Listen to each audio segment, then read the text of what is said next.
प्रिय दर्शकों, मैं पास्टर पीएम लाल एक बार फिर अपने साथियों के साथ एक नए एपिसोड को लेकर उपस्थित है। आज के एपिसोड में हम ये देखेंगे कि संसार की जितनी भी नेशंस हैं, जितने भी संसार के समाज हैं, वो और बेबल जो है, इनका आपस में क्या रिलेशनशिप है और किस तरीके से बेबल की जगह से पूरी दुनिया में जो है वो अलग अलग समाज जो है बढ़ते चले गए। आज एक बार फिर मेरे साथ हैं ब्रदर अनिल तोलानी जी, मेरे साथ हैं, और पास्टर विलियम भट्टी मेरे साथ हैं। और उम्मीद करते हैं कि आज की हमारी डिस्कशन, परमेश्वर के वचन के ऊपर बातचीत हमारे लिए और सुनने वालों के ऊपर भी, उनके लिए भी लाभकारी होगी। सो परमेश्वर हमारे साथ हो। हम देख रहे थे, स्टडी कर रहे थे, और हमने आज तक देखा कि किस तरीके से परमेश्वर ने संसार की रचना की, और परमेश्वर ही इस संसार का रचयिता है, बनाने वाला है। उसके बाद हमने देखा मनुष्य पाप में गिरा, और पाप में गिरने के बाद क्या क्या अपराध और क्या क्या बुराइयां इस संसार में पनपती चली गई, और धीरे धीरे हम सीखते सीखते अब आगे बढ़ते चले जा रहे हैं। और आज हम दुनिया की नेशंस के ऊपर आ गए हैं। संसार के जितने भी समाज और जातियां और भाषाएं जितनी भी बनी हैं, आज उसके ऊपर हम बातचीत जब करेंगे। और हम देखते हैं कि नूह जो था वो परमेश्वर के जो जल प्रलय आई थी उसका सबसे बड़ा जो वो हीरो वो था, क्योंकि 600 वर्ष की उम्र थी उसकी जब जल प्रलय इस पृथ्वी के ऊपर आई, और उसके बाद भी नूह 350 वर्ष तक जो वो जीवित रहा।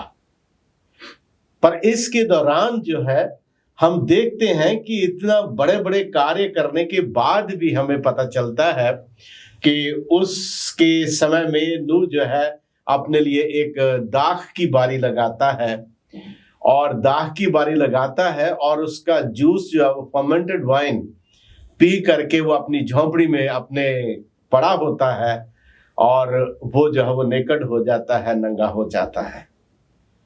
तो उसका बेटा हाम जो है वो उसके पास आकर उसको देखता है, पर देख के चला जाता और जाकर भाइयों को बताता है कि हमारा बाप जो है, पिताजी जो है वो नंगे पड़े हैं, और भाई आकर जो है उसके ऊपर कपड़ा डालते हैं। क्या आप सोचते हैं कि इस में नूह की इस अंगूरों की दाखरस की वाटिका में और अदन की वाटिका में कुछ परिस्थितियों में कुछ अंतर है?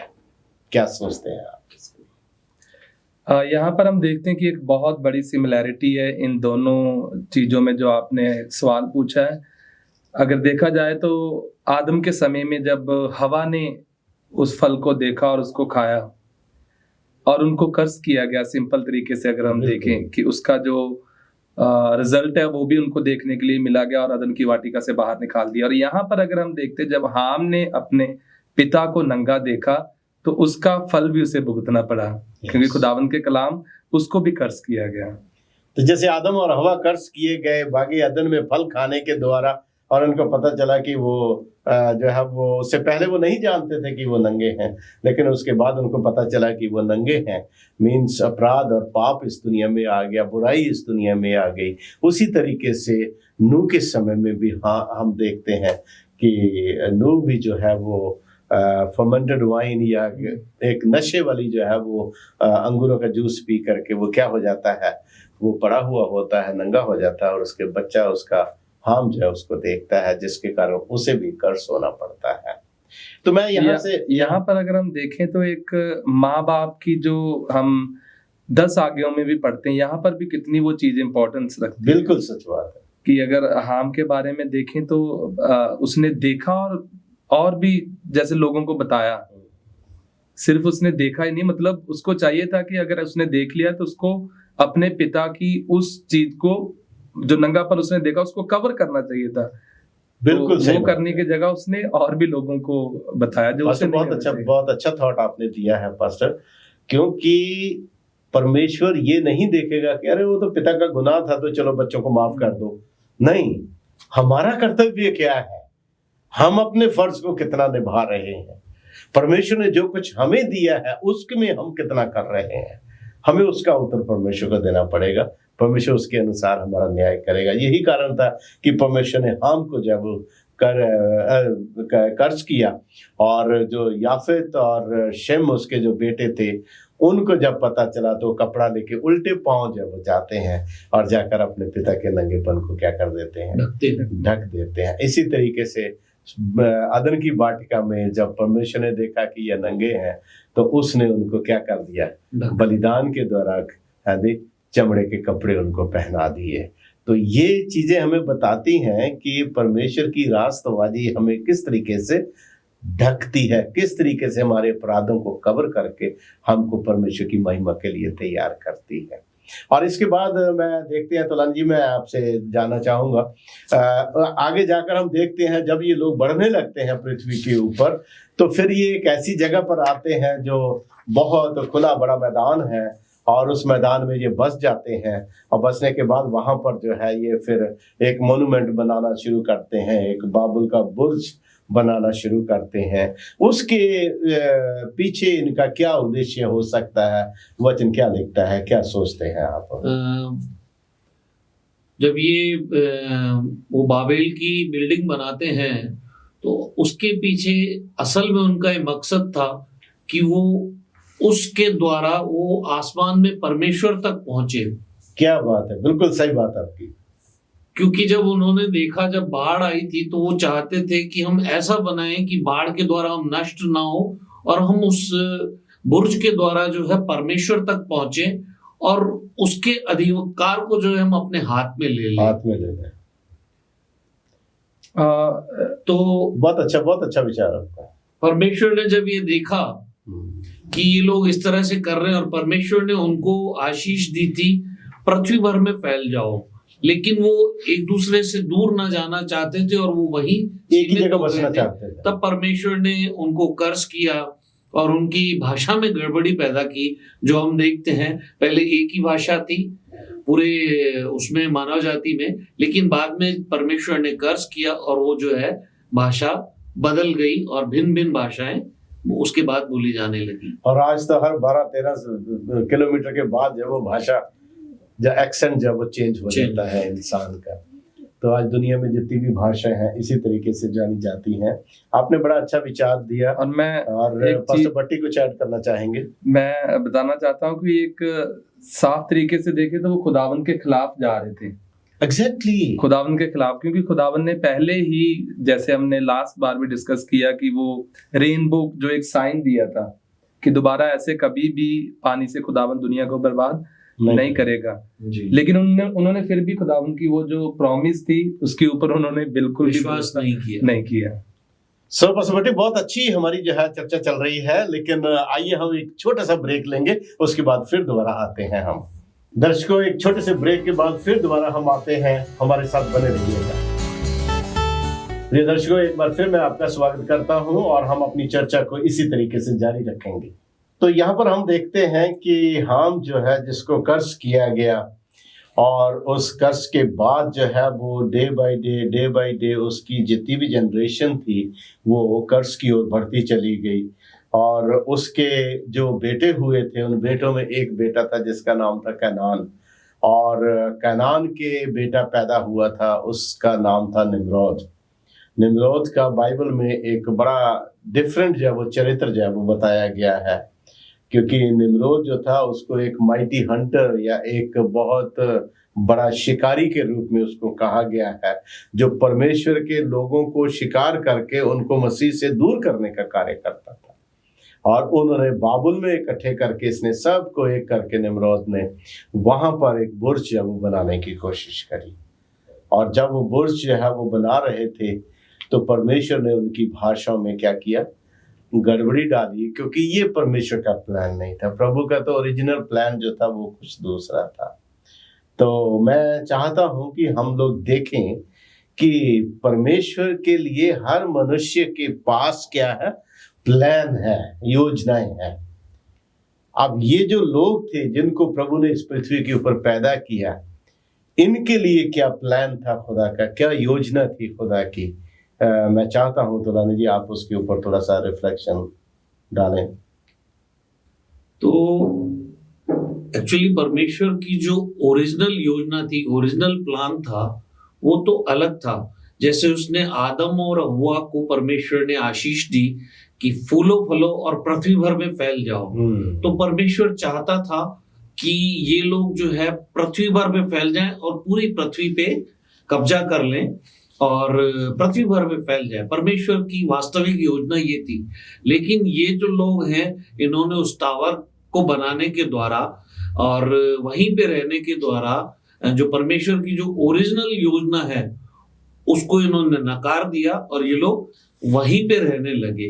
इसलिए परमेश्वर ने जो है उनकी लैंग्वेज में गड़बड़ी पैदा की ताकि ये लोग यहाँ से निकले और पृथ्वी भर में फैल जाए।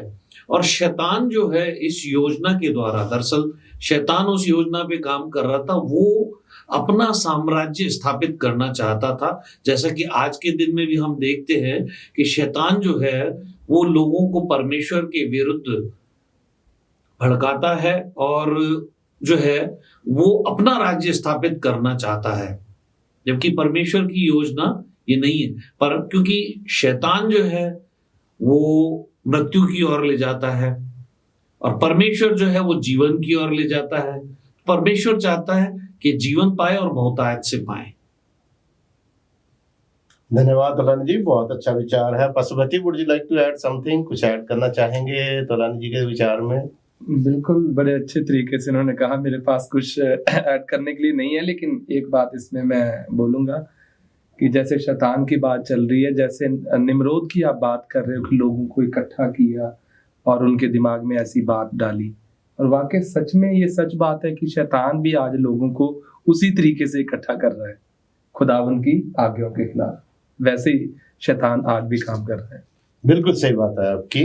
और हम देखते हैं कि इतिहास की बातें, बाइबल की बातें और जितनी भी बताई गई हैं, ये बातें हमको बताती हैं कि किस तरीके से उस टाइम पे हुआ और वो आज के आने वाले समय में भी वो बातें वापस हो सकती हैं। आज दुनिया में देखिए सुपर पावर्स जो बनती चली जा रही हैं, नई नई जो है वो टेरिटरीज बनती चली जा रही हैं। इंसान जो है वो शांति के लिए निकलता है और आगे जो है वो उनको जो है वो क्या दिखाई देता है, लड़ाइयाँ दिखाई देती हैं। जितना अधिक मनुष्य शांति के लिए स्ट्रगल कर रहा है, उतना ही अधिक संसार में पाप और गुनाह और बेचैनी और राज्यों में, हुकूमतों में जो है वो बेचैनी बढ़ती चली जा रही है।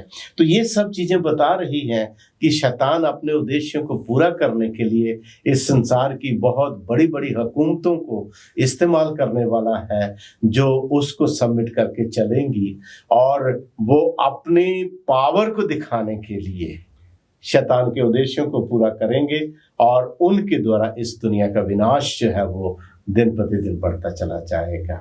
मैं एक और बहुत अच्छा प्रश्न आपसे पूछना चाहूँगा।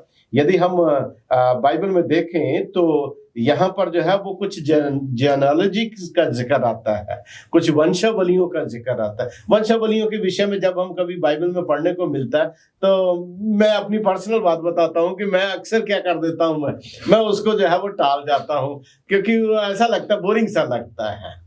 पर फिर भी उनको बाइबल में दिया गया है वंशावलियों को। तो क्या आप सोचते हैं पास्टर भट्टी वंशावलियों के विषय में कि वो उनका क्या महत्व है बाइबल के अंदर, क्यों उनको स्थान जो वो दिया गया है? वंशावलियों के बारे में अगर देखें तो बाइबल में एक बहुत ही इम्पोर्टेंट रोल है। अब जैसे आपने कहा कि जैसे आप कभी पढ़ते हो बाइबल में तो बोरिंग लगने लगता है, शायद हम किसी को बाइबल भी देंगे तो उनको भी हम उन चीज़ों को छोड़कर आगे थोड़ा, जो पहली बार जिसको बाइबल देंगे तो शायद कहेंगे कि आप यहाँ से पढ़ना शुरू करिए। लेकिन वंशावली जो है बाइबल में उसका बहुत ही खास रोल है। अगर वंशावली को हम नहीं पढ़ते और नहीं समझते तो हम शायद बाइबल के ऊपर पूरा विश्वास नहीं ला पाते।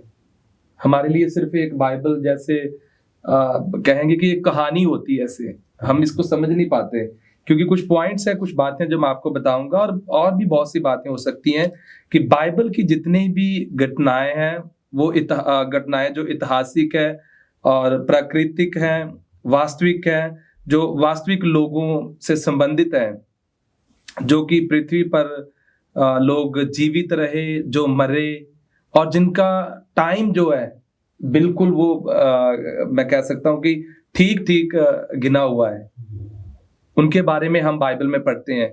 और फिर इसमें दूसरी बात मैं ये ऐड करूंगा कि जो ये हमें याद दिलाती है कि जो इंसान की जो नाजुकता है उसके बारे में, और कैसे कर्स आता है, कैसे पाप होता है, और उस पाप का जो परिणाम है वो हम देखते हैं, और आज भी किस तरीके से उसका रिजल्ट जो है हमें देखने को मिलता है।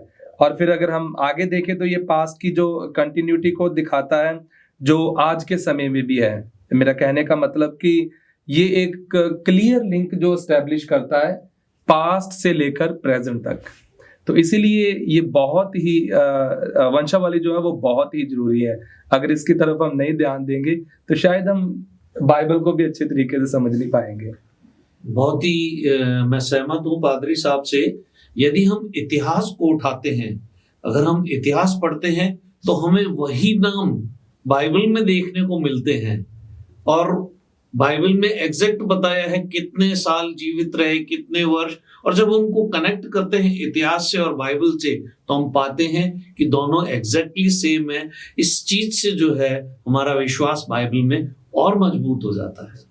तो रन जी बहुत अच्छा विचार आपने बताया और pastor Bhatti thank you very much. Genealogy जो है, वंशावलियां जो है, ये वाकई में इम्पोर्टेंट है, और इम्पोर्टेंट जैसा आपने बताया कि ये बताती हैं कि जो बाइबल में लिखी हुई बातें जो है वो वाकई में वास्तविक हैं, काल्पनिक नहीं है, सत्य है, सत्य इंसान की अपनी दिमाग की उपज नहीं है। बिल्कुल, ये लोग हुए हैं और इन्होंने जो है वो परमेश्वर के वचन के ऊपर जो चले हैं उनके लिए भी परिणाम लिखे हैं, और जो नहीं चले उनके ऊपर भी परिणाम लिखे हैं।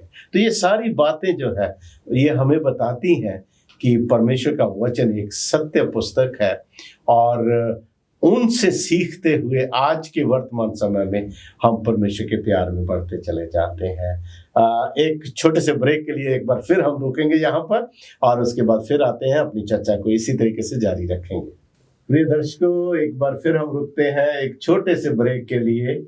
हमारे साथ बने रहिएगा और हम अपनी चर्चा को इसी तरह जारी रखेंगे। एक बार फिर आपका स्वागत करते हैं प्रिय दर्शकों। आज की हमारी चर्चा बहुत अच्छी चल रही है और दुनिया के इतिहास के विषय में, जातियों के इतिहास के विषय में हम लोग सीख रहे हैं, और मैं सोचता हूं कि हम सबको बहुत लाभ होगा इसके लिए। आइए हम अपनी चर्चा को जारी रखेंगे। पास्टर भट्टी, मैं आपसे रिक्वेस्ट करना चाहूंगा कि आप जो है वो उत्पत्ति की पुस्तक उसका 11वां अध्याय उसके 5 से लेकर 7 वचन तक जो पढ़ देंगे हमारे लिए। जी, यहाँ पर लिखा है, जब लोग नगर और गुम्मट बनाने लगे तब उन्होंने देखने के लिए यहोवा उतर आया, और यहोवा ने कहा, मैं क्या देखता हूँ कि सब एक ही दल के हैं और भाषा भी उन सब की एक ही है, और उन्होंने ऐसा ही काम भी आरंभ किया, और अब जो कुछ वह करने का यत्न करेंगे उसमें से कुछ भी उनके लिए अनहोना ना होगा। इसीलिए आओ हम उतर के उनकी भाषा में गड़बड़ी डालें कि वह एक दूसरे की बोली को ना समझ सकें।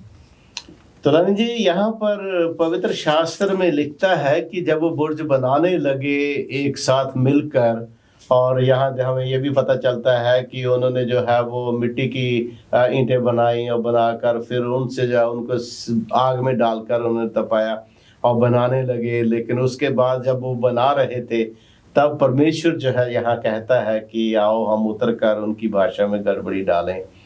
तो क्या कारण था? परमेश्वर क्या सोचते हैं आप? प्रभु क्यों चाह रहा था उनकी भाषा में गड़बड़ी डालना, और उसके पीछे परमेश्वर का क्या उद्देश्य था? और वो लिखता कहता कि उतर कर, इसका मतलब ऐसा लगता है कि प्रभु इस पृथ्वी के ऊपर उतरा उनके बीच में और उसने गड़बड़ी डाली, है ना? बहुत अच्छा सवाल है आपका। जैसा कि हमने पहले डिस्कस किया कि परमेश्वर ने उनकी भाषा में जो है वो गड़बड़ी फैलाई, तो ये लोग, परमेश्वर चाहता था, जो परमेश्वर की ओरिजिनल योजना थी कि ये लोग पृथ्वी भर में फैल जाएं, लेकिन शैतान इनको शैतान की कुछ और योजना थी और शैतान अपना राज्य स्थापित करना चाहता था, इसलिए वो सब उनको जो है मतलब इकट्ठा होकर वहां से दूर नहीं जाना चाहते थे। तो परमेश्वर चाहता था कि ये पृथ्वी भर में फैल जाए और जो परमेश्वर का प्लान है उस पे काम हो, लेकिन ये लोग दूर न जाके वहीं ये लोग रुक गए। तो परमेश्वर चूंकि मनुष्य से अथाह और अनंत प्रेम करता था और बिना परमेश्वर के इंटरवीन किए, परमेश्वर के आए हुए, जैसा कि हम आगे भी देखेंगे, उस प्लान पे जो है यानी कि शैतान को हराना बहुत मुश्किल था। तो परमेश्वर खुद, यहोवा परमेश्वर नीचे आए और उनकी भाषा में गड़बड़ी की ताकि वो तितर बितर हो जाएं और पृथ्वी पर फैल जाएं, और इस तरह से उन्होंने शैतान के प्लान को फेल किया।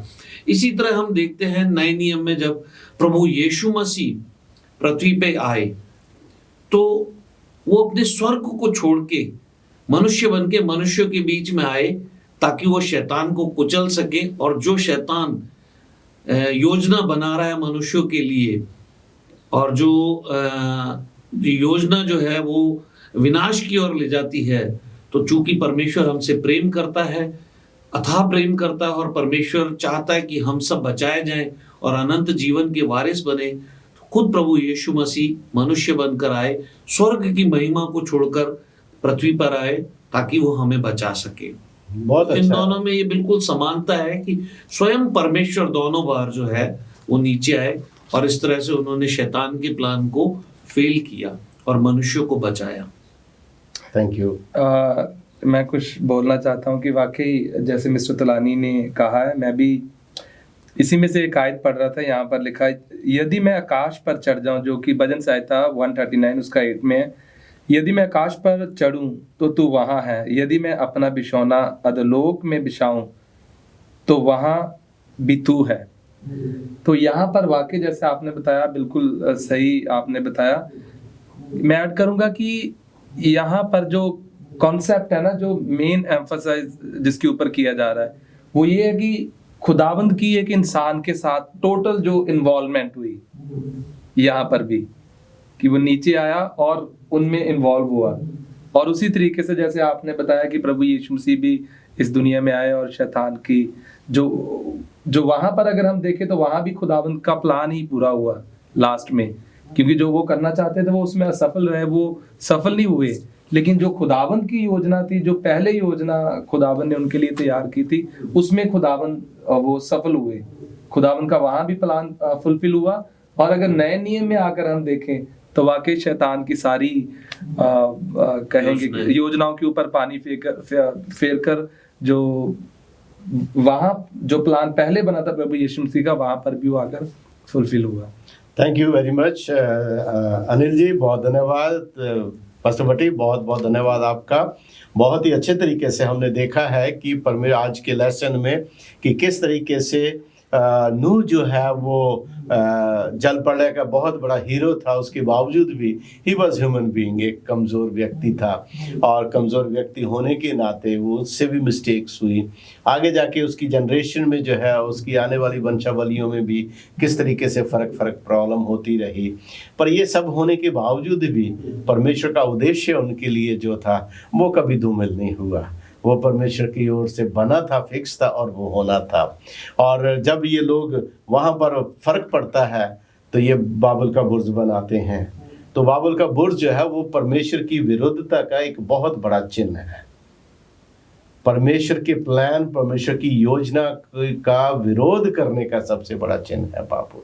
और इस तरीके से हम देखते हैं कि परमेश्वर ने जब ये देखा कि ये उसमें बढ़ते चले जा रहे हैं, तब परमेश्वर स्वयं उतरकर उनकी भाषा में क्या करता है, गड़बड़ी डालता है। जब वो गड़बड़ी भाषा में होती है तो ऊपर से वो ईंटें मांग रहे हैं तो ये गारा पहुंचा रहे हैं, और वो ऊपर से गारा मांग रहे हैं तो ये ईंटें पहुंचा रहे हैं। तो जब ये गड़बड़ी इतनी ज़्यादा हो गई उसके अंदर, तो वो अपने मंसूबों में जो है वो कामयाब नहीं हो सके, और शैतान मंसूबों में कामयाब नहीं हो सका। इसी तरह से इस दुनिया के विनाश के लिए भी, जैसा आप लोगों ने बताया कि शैतान की योजना है, उसके पास कोई योजना नहीं है, सिर्फ विनाश की योजना है। संसार को का अंत करने की योजना है, मनुष्य जाति के विरुद्ध उसकी योजना है। परमेश्वर के प्लान्स, जैसे स्वर्ग में शैतान ने विरोध किया, इस पृथ्वी के ऊपर विरोध किया, वैसा ही विरोध उसका बढ़ता चला गया। पर हम प्रभु का धन्यवाद देते हैं कि उसने आसमान छोड़कर इस पृथ्वी के ऊपर आकर उसने शैतान की योजना के ऊपर विजय पाई, और विजय पाकर मेरे और आपके लिए, पूरी मनुष्य जाति के लिए अनंत जीवन का मार्ग खोल दिया। सो प्रिय दर्शकों, हमें उम्मीद है आज के बातचीत से, आज के वचन से आपको लाभ हुआ होगा। और आज का हमारा जो एपिसोड यहीं पर खत्म होता है। हम फिर दोबारा आपके साथ उपस्थित होंगे एक नए एपिसोड के साथ। तब तक के लिए प्रभु यीशु की आशीषें आपको मिलती रहें।